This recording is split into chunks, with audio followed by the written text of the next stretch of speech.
What is carb cycling? Does it help with fat loss? Is it the right way for you to be eating? What's the science behind it? Why is everyone talking about carb cycling and why it might be something you might want to or might not want to try to accelerate your fat loss results? Don't worry, that's what I'm breaking down for you in today's video. We are talking all about carb cycling. I get this question from a lot of clients and you subscribers asking if you should be carb cycling to accelerate your fat loss. I'm gonna answer it all in this video for you today. And of course, make sure you watch this video all the way to the end because I'm gonna break down what a high carb day and what a low carb day of eating might look like for you, as well as a special bonus for you guys as subscribers to help you if you want to try carb cycling. I'm gonna try and keep this video really short and straight to the point and not get too scientific on you guys. But before we dive right in, of course, if you're new to my channel, make sure you subscribe, hit that bell to be notified because I've got new videos coming out every single week to help you on your fitness and fat loss journey. My name is Michelle Roots, kinesiologist, personal trainer, nutrition coach, and fitness and fat loss motivation specialist. And this channel is all about helping you understand how to lose weight and feel great and keep it off long-term through fitness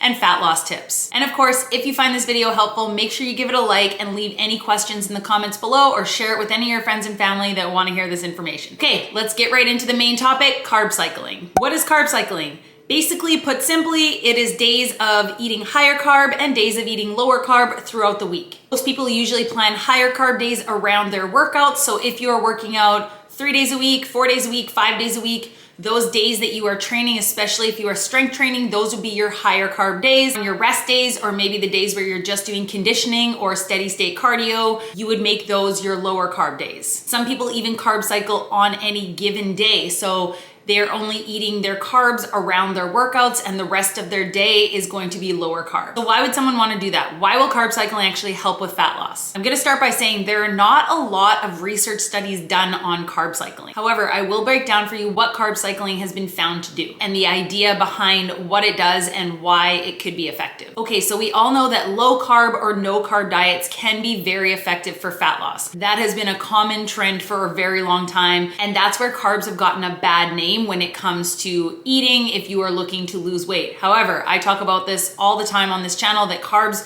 are not evil and you should be eating carbs in order to achieve muscle gain and fat loss. And if you want to know more about why carbs are great, check out this video I posted just a few weeks ago talking all about the best carbs for fat loss and why carbs are actually good for our body. So why are we carb cycling? The idea behind a carb cycling situation is where you're getting higher carb days and lower carb days, where you're actually getting the benefits of that low carb diet. But by adding in higher carb days, you're getting the benefits of carbohydrates being in your system on your training days. And in the end, it is more sustainable long-term. So one of the main biggest problems with low carb or zero carb diets is it's not sustainable long-term for most people. The average person is not able to eat zero carbs or very low carb for a really long time. So by cycling your carbs throughout the week, it makes it a lot easier to stick to it. So that's the first bonus of carb cycling is it's sustainable for a longer period of time because you're still getting the benefits of that low carb diet on the few days that you're eating lower carb. You're also getting the benefits and the mental sustainability of still being able to eat and enjoy carbs. Cycling your carbs throughout the week can also help with hormone regulation. Again, once you start eating in a calorie deficit, of course, the major key and king to weight loss. If you want to know more about calorie deficit, I talk all about it in these videos right here, or you can check out even more videos on my channel. I have a lot talking about calorie deficit because in the end, weight loss and fat loss comes down to calories in versus calories out. It's just another way of playing around with your calories because often when people are carb cycling, they actually end up calorie cycling as well, meaning you might be eating higher calorie on your high carb days and lower calorie on your low carb days. That doesn't matter because in the end, you are still going to end the week in that calorie deficit. And of course, that is the major key to fat loss. So why do people eat higher carb on their workout days and then lower carb on their rest days? So we need carbs to fuel us through our workouts. Carbohydrates are still the body's main fuel source. They're stored as glycogen in your muscles and that will help push you through your workouts, get stronger because you're able to push harder in the gym so you can get the benefits of those carbs. Now on your rest days, you don't necessarily need all of that fuel source. So you can actually trick your body into using fat as the fuel source. Now, I'm also gonna say one disclaimer here. If you have never tracked your calories or tracked your macros, I honestly suggest you don't start with carb cycling.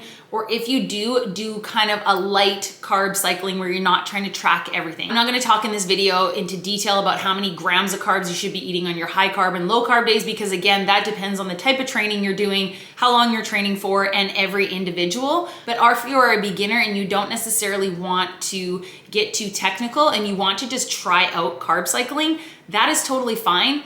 All you have to do is think, okay, Monday, Wednesday, Friday are your training days. You're gonna eat a little bit more carb with your breakfast and with your lunch and your dinner on those 3 days. And then on your Tuesday and Thursday, your rest days, you are going to eat less carbs. So you're gonna eat higher protein and higher fat with just a little bit of carb. And then just play around with that and do it consistently for 3 weeks, 4 weeks, and see how you feel. So there you go. That is the basic principle behind carb cycling. And if it's something you want to try, all you can do is try it out. Again, I'm going to state there is no magic pill for fat loss or weight loss. It is what works best for you. This is not a fad diet. This is not a keto diet. This is not anything like that. It is just following a basic principle of eating higher carb around your workouts, lower carb on your days off, and you can try it out for you. And as long as it is something you can stick to for a really, really long time, like I'm talking a year plus consistently, then it is a plan that works for you. But if it's too complicated, or you find yourself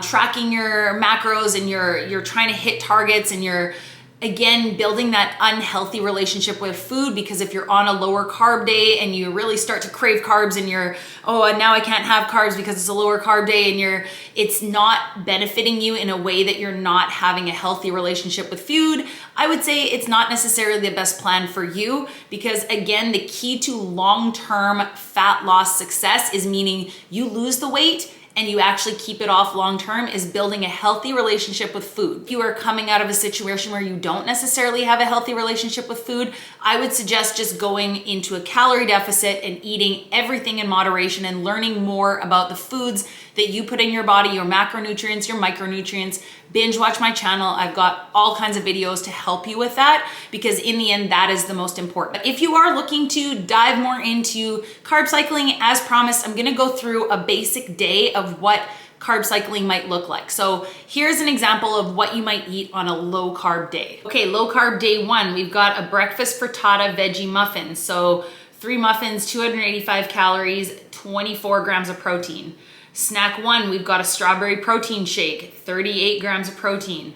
Lunch, we've got protein wraps. So those are lettuce wraps. You've got 235 calories and 23 grams of protein. Snack 2, handful of almonds, about 23-ish almonds. That's only 160 calories, 6 grams of protein, and 13 grams of fat. And for dinner, we've got grilled wild salmon with quinoa and edamame. So again, lower carb and higher protein.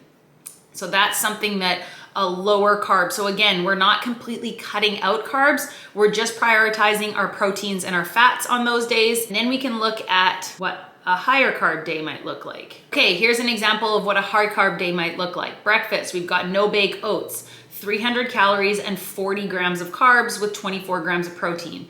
We've got a chocolate peanut butter banana smoothie. So we've got the banana in there. That is giving you a bit more carbs than on your low carb day. So 36 grams of carbs and 22 grams of protein. Again, we are still prioritizing protein, but we're just eating a little bit higher carb than we did on the low carb day. Lunch, we've got a honey Dijon chicken snack wrap. So we've got 30 grams of carbs, 25 grams of protein, and 280 calories. And snack 2, we've got a PB&J rice cakes and another protein shake. So 41 grams of carbs there and only 280 calories. And then for dinner, we've got what we call breakfast for dinner. So an egg white frittata with feta, spinach, and mushrooms. So there you go, guys. That's just a quick example. And that's actually from my 21-day carb cycle meal plan example. So this is an experimental meal plan showing you how to carb cycle with, of course, a more in-depth explanation about carb cycling, how to calculate how many calories you should be eating for fat loss, as well as how many grams of carbs you should be eating on your high carb days and your low carb days. I show you how to calculate that for yourself, as well as a sample grocery list, 4 sample low carb days, 4 sample high carb days, as well as swap outs for vegetarians, and a whole bunch of sample recipes for breakfast, snacks, lunch, dinner that are high carb and low carb that you can eat whether you are carb cycling or not. If you want access to that carb cycling guide, click the link in the description below to check it out. There you go, guys. I tried to to keep it as short and as simple and straight to the point as possible. Again, I stress there is no magic pill. This is just one of the tools that you can use on your fat loss journey. You can make the decision if it's right for you. Thanks so much for watching, guys. Again, I really hope this was helpful, and I'll see you guys next week.